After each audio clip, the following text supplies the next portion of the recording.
ભગવાનને પ્રિય ગૌમાતાના લાભાર્થે કથા. વ્યક્તિઓ તો જુઓ કેટલા મહાન સંતો અને વરિષ્ઠ વ્યક્તિઓનું આગમન છે. ગૌ માતા એટલું નામ પડે ને ઋષિમુનિઓ દોડીને આવે. ગૌ માતા જરાક ભાંભરે ને તો સુદક્ષિણા અને દિલીપ રાજા દોડીને એની રક્ષા કરવા જાય. આપણો ઇતિહાસ, આપણા પુરાણો, રાજ રજવાણીની મન્વંતરોની કથા એ ગાય બ્રાહ્મણના રક્ષક ક્ષત્રિય સમાજ. આજે આપણી સભામાં મહેન્દ્રસિંહજી બાપુ બેઠા છે. બરાયા તાજ પોસી એમણે જ્યારે ધારણ કરીને તે વખતે અમારી ઉપસ્થિતિ હતી. આખું રાજસ્થાન દોડીને આવ્યું હતું. એમનો મોસાળ. મને એક ગૌરવ થાય કે એમના પ્રસંગને શોભાવવા માટે આપણા કચ્છના રાજા મહારાવ શ્રી પ્રાગમલજી ત્રીજાની ઉપસ્થિતિ હતી અને એમણે તાજપોશી પાક ધારણ કરી.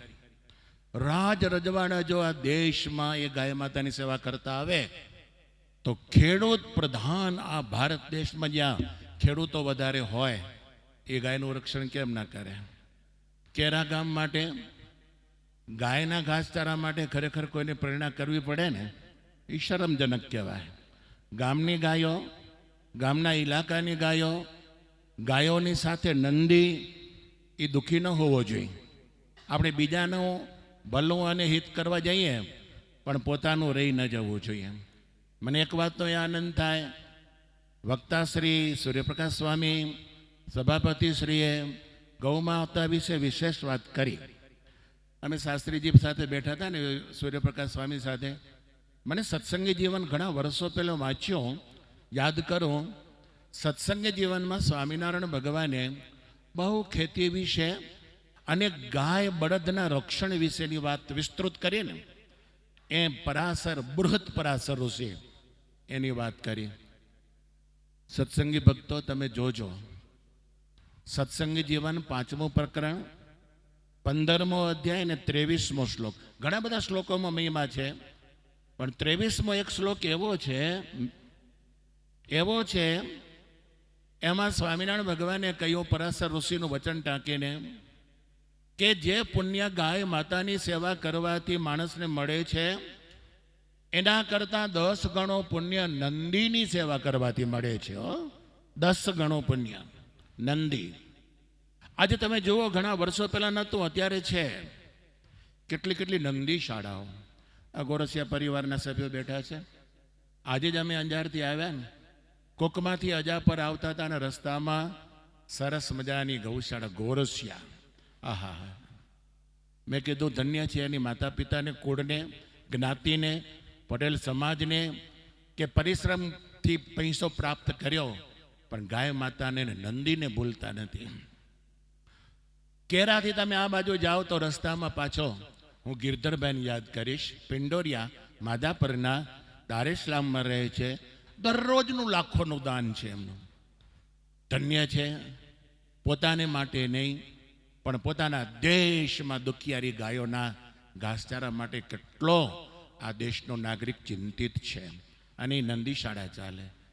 પ્રસંગોપાત યાદ કરીશ નંદી શાળા ચલાવનારા ત્રિકમદાસજી મહારાજ સચ્ચિદાનંદ મંદિરના. એમણે પર જબરજસ્ત જહેમત ઉઠાવી છે કે એ નંદી શાળા ચાલે છે. તમે બળદિયા અને સુરજપુર વચ્ચેના રસ્તામાં પસાર થાવ ને તો નંદી નિવાસ, આ પણ અમારા હરજીભાઈ ગોરસિયા કે, અને બહુ એડવર્ટાઇઝ નથી, બહુ બેનરો નથી લાગતા, કોઈને પ્રેરણા કરવી પડતી નથી. કોઈ આપે તોય ભલે, ના આપે તોય ભલે, પણ બધાએ ત્યાં રાખેલા નંદીઓ બહુ સુખી છે, આનંદિત છે. નહીતર નંદીની પરિસ્થિતિ અત્યારે કેવી છે, રસ્તા ઉપર રખડતા હોય, કોઈ લાકડી મારે, કોઈ ખેડૂત એને ખેતરમાં આવવા દેશે, ધોકા મારીને બહાર કાઢશે. રસ્તામાં ચાલતા વાહનમાં ક્યાંક આવી જાય તો આપણે એમ કહીએ કે હે ધ્યાન નથી રાખતા, ખટારવાળાને, ટ્રકોવાળાને, ફલાણા. અરે ભાઈ, આ નંદીની દશા આપણે બગાડીએ છીએ. આપણે વાતો બહુ કરી, જુલુસ બહુ કાઢીએ, ગાય અમારી માતા છે એમ કહીએ બહુ, ગાય રાષ્ટ્ર પ્રાણી ઘોષિત કરવું જોઈએ એવા બરાડા બહુ પાડીએ, પણ 5 કિલો રજકો લઈ અને દુખિયારી ગાયને આપવો એવા બરાડા પાડનાર નથી આપતા. આપણી પરિસ્થિતિ કફોડી ત્યાં છે. ક્યારાવાસીઓ, તમારું ગામ હોય, કે જ્યાં 180-90 ઘર દૂધ પીતા હોય, ગોળપર જેવું ગામ હોય ત્યાં પણ આવી સ્થિતિ છે, સામત્રા હોય ત્યાં પણ આવી સ્થિતિ છે, માનુકવામાં પણ એવી સ્થિતિ છે. ગાયોનું રક્ષણ, એનું શુદ્ધ દૂધ એ ગામને પૂરું પાડે છે. તો મારે કહેવાનો એટલો કે જેટલો ભાવ ગાય માતા ઉપર છે એનાથી વિશેષ ભાવ નંદી ઉપર રાખજો. એ જીવનો બચાવ કરજો. આપણી ખેતી ટકી રહી હોય, આપણે આટલે દિવસ સુધી ઉજળા હોઈએ અને ગૌવંશને આપણે દર્શન કરતા હોઈએ, એમાં મોટો ભાગ નંદીનો છે. ભાગવત જેવી કથાઓ શરૂઆતમાં આવ્યો ને તે બંસરીની વાત આવતી હતી. બંસરી તીડી વાગતી હતી, એમની આજે વાગે છે પણ સંભળાય કોકને? બંસરી મંદિરમાં વાગે છે, બંસરી ગોકુલ મથુરામાં વાગી હતી, બંસરી દિલ્હીના લાલ કિલ્લા ઉપર વાગે છે, બંસરી સ્કૂલોમાં વાગે છે, બંસરી રાજદ્વાર ઉપરથી વાગે છે. બધી જગ્યાએ બંસરી વાગે, પણ બંસરીનું રૂપ જુદું હોય અને બંસરી સંભળાય કોકને, સજાગ હોય ને સંભળાય, બાકીની નથી સંભળાતી બંસરી. ગાડી ચલાવનારા ડ્રાઈવરોને ત્યાં રેડ લાઇન બંસરી છે.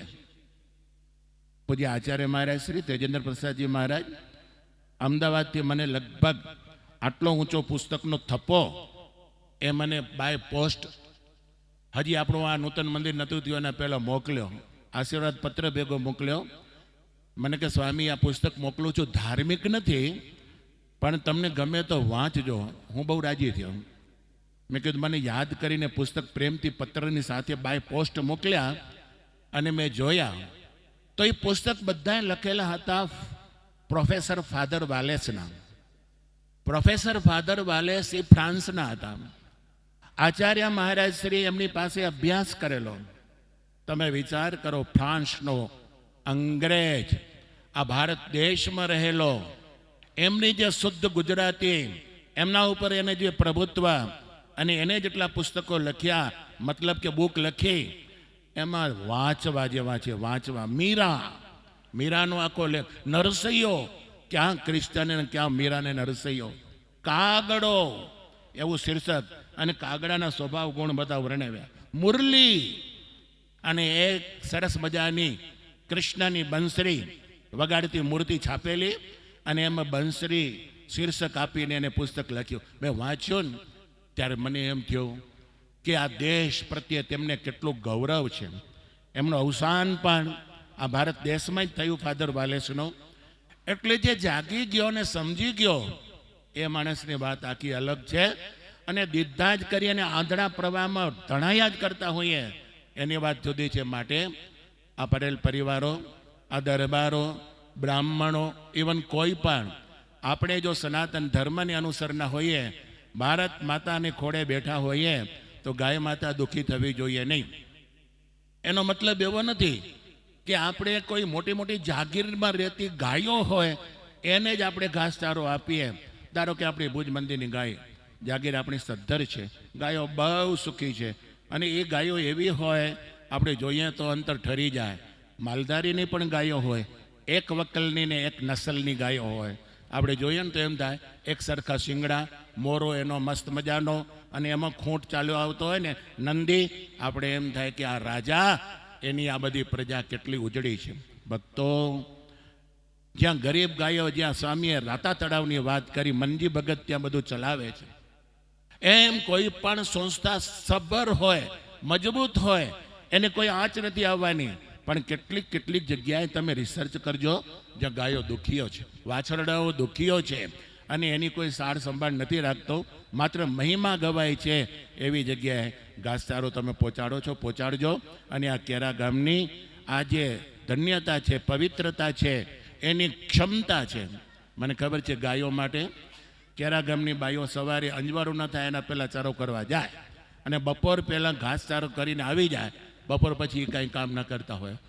તો આવી ભગવાન કૃષ્ણની ગાયો પ્રત્યેની ભક્તિ અને પ્રેમ, એ બંસરી વગાડીને એ ગાયોને પ્રેમ આપ્યો, બંસરી વગાડીને ગોપીઓને પ્રેમ આપ્યો, બંસરી વગાડીને આખી દુનિયાને પ્રેમ રસમય ભક્તિ જગાડી. એ ભક્તિ આપણા અંતરમાં ખંડ રહે તો જ આપણું આ કાર્ય સાર્થક છે. 60 વર્ષ થયો શરૂઆત કરી, વિચમાએથી શિવજીભાઈ ભુવા હતા, એની બધી કમિટી હતી, એને પણ કામ બહુ સરસ કર્યા.